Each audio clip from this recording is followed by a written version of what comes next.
बिस्मिल्लाहिर्रहमानिर्रहीम। मैं हूं मोहम्मद आसिफ चौधरी और हमारी इनकम टैक्स ऑर्डिनेंस 2001 पे लेक्चर की जो सीरीज़ चल रही हैं उसमें आज हम पढ़ेंगे सेक्शन 123। सेक्शन 123 है provisional assessment in certain cases के कुछ केसेस में जो आर्जी असेसमेंट करनी पड़ती है। कोई क्या सिचुएशन होती है कि जिसमें आर्जी असेसमेंट करनी पड़े,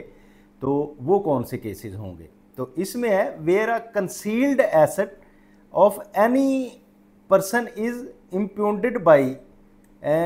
कोई ऐसा कंसील्ड था, किसी ने कोई छुपाया हुआ था एसेट और वो ढूंढ लिया गया या कब्जे में ले लिया गया, या किसी के छुपाए हुए एसेट को किसी डिपार्टमेंट ने by any department or agency of the federal government or the provincial government के कोई किसी ने कंसील किया हुआ था, अपना एसेट छुपाया हुआ था और वो एसेट जो है वो किसी डिपार्टमेंट ने अपने कब्जे में ले लिया और उसका पता चल गया, वो अब पता चल गया कि जी ये इस बंदे का है। तो फिर क्या होगा, द कमिश्नर में at any time before issuing N assessment order under section 121, कि जो असेसमेंट ऑर्डर अंडर सेक्शन 121 करना था उससे पहले, या फिर जो असेसमेंट ऑर्डर अंडर सेक्शन 122 करना था अमेंडेड असेसमेंट, उससे पहले issue a person a provisional assessment order or the provisional amended assessment order as the case may be for the last complete tax year of the person taking into account of concealed asset, कि वो जब concealed asset का पता चला तो उसके लिए commissioner जो है एक असेसमेंट ऑर्डर जो करना था 121 का, या अमेंडेड असेसमेंट ऑर्डर करना था 122 का, जो कि हम अभी पीछे पढ़ के आए हैं। तो वो कमिश्नर क्या करेगा कि उसका एक provisional assessment order for complete year कर देगा, जो स्पेसिफिक एक है कंसील्ड एसेट, उसके बारे में उसका असेसमेंट हो जाएगी। तो इसी तरह where an offshore asset of any person not declared earlier is discovered by the commissioner or any department or agency of federal government or the provincial government, the commissioner may at any time before issuing any assessment order। तो इसी तरह जैसे कि वो जो किसी का छुपा हुआ एसेट निकाला था, इसी तरह अगर कोई ऑफशोर एसेट का पता चलता है तो फिर ऑफशोर एसेट भी जो कि उसने पहले नहीं डिक्लेयर किया हुआ था, तो उसके लिए भी यही होगा कि कमिश्नर जो है उसकी 121 की असेसमेंट या 122 की अमेंडेड असेसमेंट से पहले एक प्रोविजनल असेसमेंट इशू करेगा और उसी ऑफ शेयर एसेट्स के रिलेटेड। इसका सब सेक्शन 2 है where a commissioner shall finalise the provisional assessment order or the provisional amended assessment order as soon as practicable. तो कमिश्नर को इससे जितनी एज सून एज पॉसिबल होगा जल्दी उसका असेसमेंट ऑर्डर करना होगा। और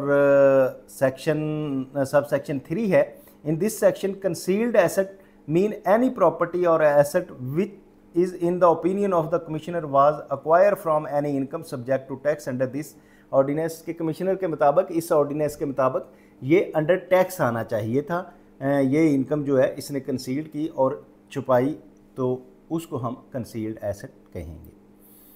सेक्शन 124 है assessment giving effect to an order. ये हमने सेल्स टैक्स एक्ट पे भी मेरा गिविंग अफेक्ट का जो है वो पढ़ा हुआ है कि जब कोई कमिश्नर अपील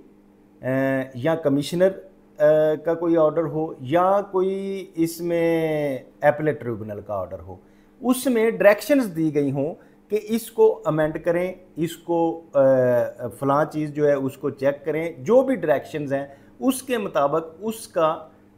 अफेक्ट देना लाजमी है डिपार्टमेंट में। तो उसका ला क्या है कि उसको कितनी देर में इफेक्ट देना है, कितनी देर में नया इशू करना है ऑर्डर, तो वो सारा हम सेक्शन 124 में पढ़ेंगे कि जो रिमांड बैक कर देते हैं कमिश्नर अपील या एपलेट ट्रिब्यूनल असेसिंग ऑफिसर को कि आप इसको देखें कि ये कमी थी, ये आपने ठीक नहीं चेक किया या ये को, तो उसका जो इफेक्ट देना है उसके बारे में ला क्या कहता है।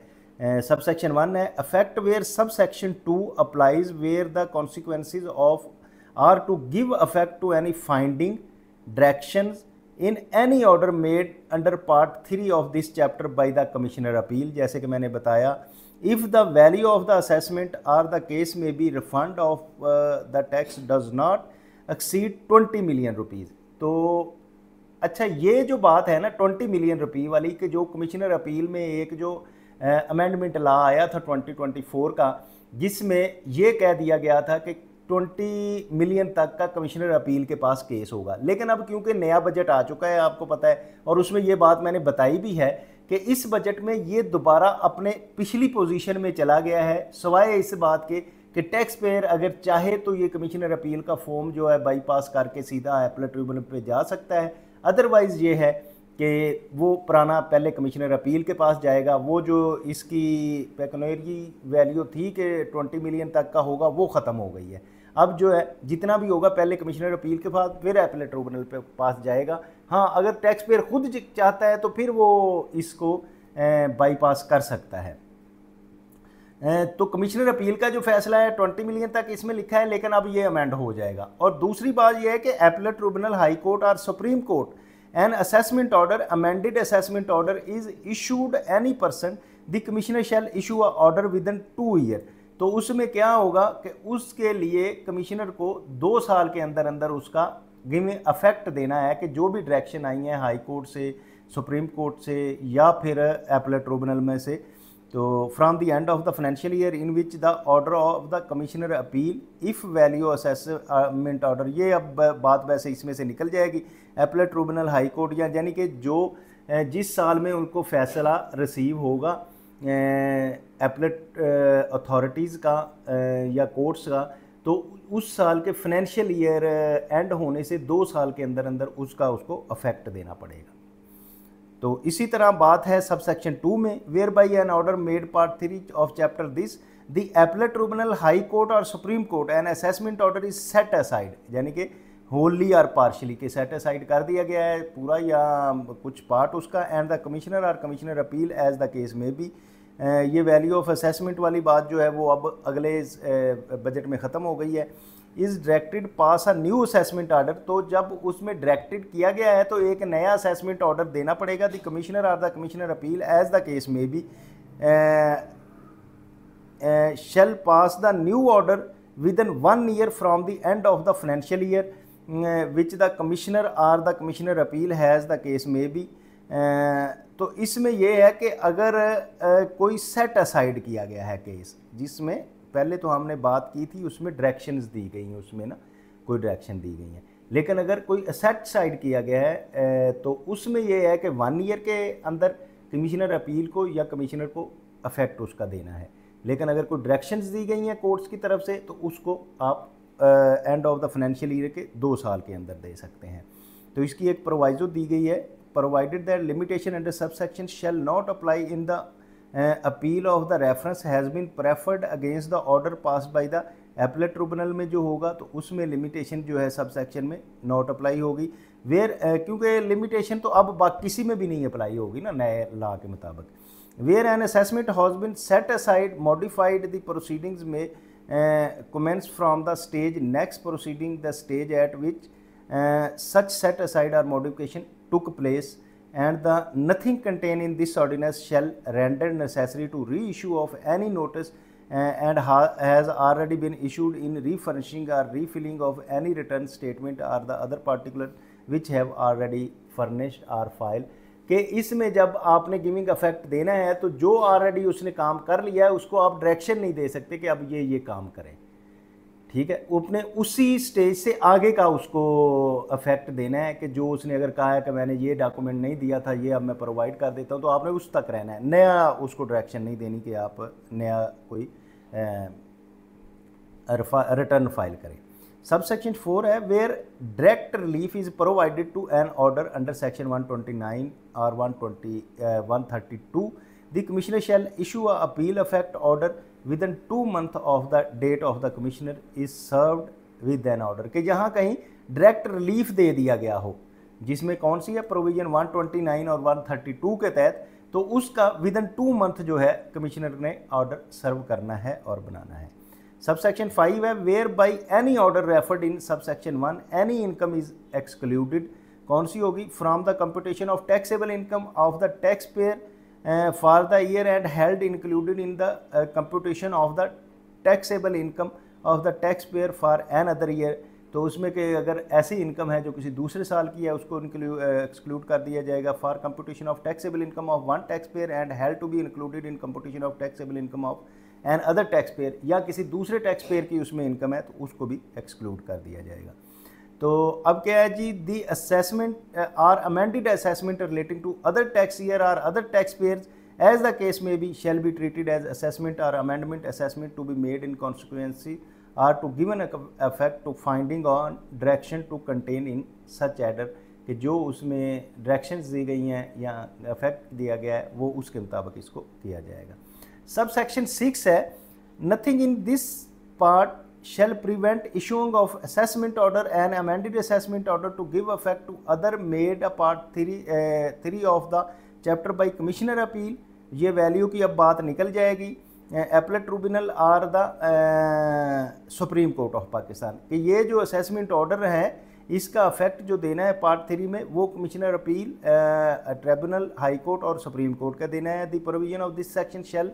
in like manner apply by an order issued by the High Court or Supreme Court in exercise of the original appellate jurisdiction। तो इसको इसी तरह से तस्वर किया जाएगा जिस तरह से high court or supreme court का अफेक्ट दिया जाता है।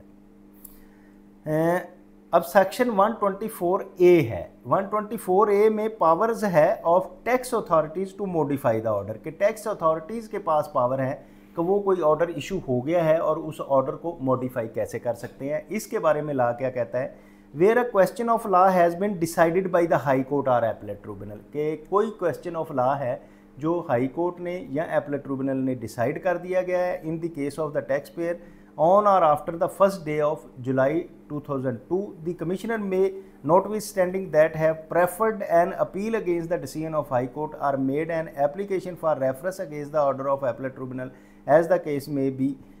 follow the said decision in case of the said taxpayer is so far as it applies the said question of law arising by any assessment pending before। यानी कि अगर कोई assessment pending पड़ी हुई है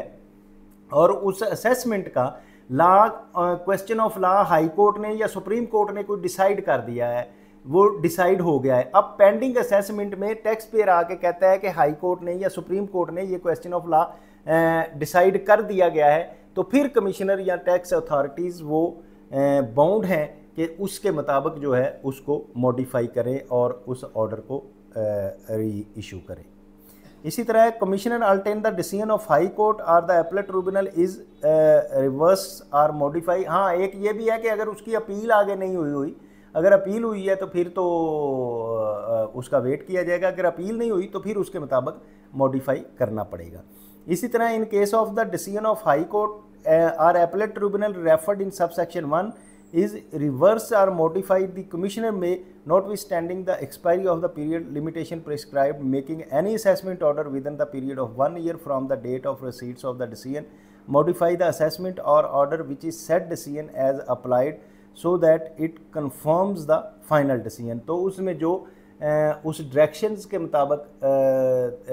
डिसाइड किया जाएगा वो अब फाइनल डिसीजन होगा। अब उसके अगेंस्ट आप अपील में नहीं जा सकते कि टैक्स पेयर को जो हाई कोर्ट ने एपलेट ट्रिब्यूनल ने डायरेक्शन दे दी और कमिश्नर के पास आ गया और कमिश्नर ने उनकी डायरेक्शन के मुताबिक वो काम कर दिया, तो अब उसको फाइनल डिसीजन समझा जाएगा।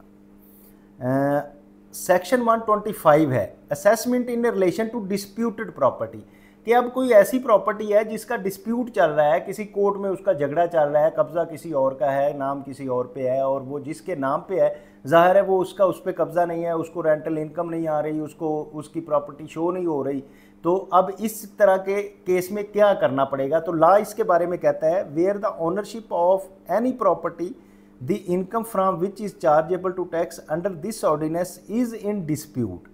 कि जिस प्रॉपर्टी से इनकम आ रही है वो प्रॉपर्टी डिस्प्यूट में है in any civil court in Pakistan, an assessment order or amended assessment order in respect of such income may be issued at any time within 1 year after the end of financial year in which the decision of the court is made। तो जब उस court का decision आ जाएगा, मतलब वो चाहे ख़रीदी हुई है 10 साल पुरानी लेकिन वो पेंडिंग थी, जैसे कि हमारे कोर्ट्स में बहुत लंबे चलते हैं डिसीजन, तो वो अब कोर्ट में पेंडिंग थी, अब कोर्ट ने उसका फ़ैसला कर दिया जिस साल में उसका फैसला हुआ उस साल के एंड के बाद जो है कमिश्नर जो है विदिन 1 ईयर उसका जो है इनकम का असेसमेंट और अमेंडेड असेसमेंट ऑर्डर जो है इशू कर सकता है उस प्रॉपर्टी के अगेंस्ट। इसी तरह सेक्शन 126 है एविडेंस ऑफ असेसमेंट। ये क्या है जी? Evidence of assessment the production of any assessment order or the certified copy of an assessment order shall be conclusive evidence for the due making of assessment and except the proceeding under part 3 of this chapter relating to assessment that amount shall be a particular of assessment are correct। अब जो